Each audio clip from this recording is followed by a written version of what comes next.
اینجا روستای پامنار دسفوله و این همه ماشینی که میبینین توی ترافیک گیر کردن دارن میرن به سمت دریاچه شهیون زیبا.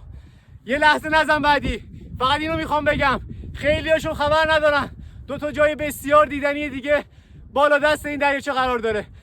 اولیش یه قلعه قدیمی و تاریخی تو روستای پامناره که فقط 5 دقیقه پیاده روی داره و دومیش منظره بالای این سده که خیلی زیباست و تقریبا 1 الی 2 ساعت پیاده روی داره تا به انتهاش برسید. با من همراه باشین تا هر دوشون رو به شما نشون بدم. اینجا ورودی قلعه است.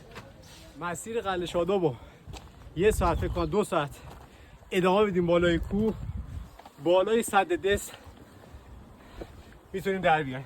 اینجا قلعه شادابه تو دسفول قشنگمون. فکرشو نمی‌کردم دسفول اینقدر قشنگ باشه.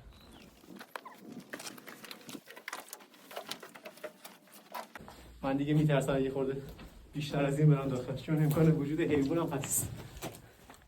این فکر کنم 2 طبقه ساختن. مسیر پیاده روی بالا دست سد از کنار کوه این دریاچه شهیون میگذره. مسیر بی نهایت زیبای بالا دست دریاچه شهیون. خب ما تقریبا به انتهای مسیر داریم میرسیم و بالاخره مایی که بعد 2 ساعت پیاده روی از بالا دست دریاچه شهیون به همچین منظره زیبایی رسیدیم. بی‌نظیره.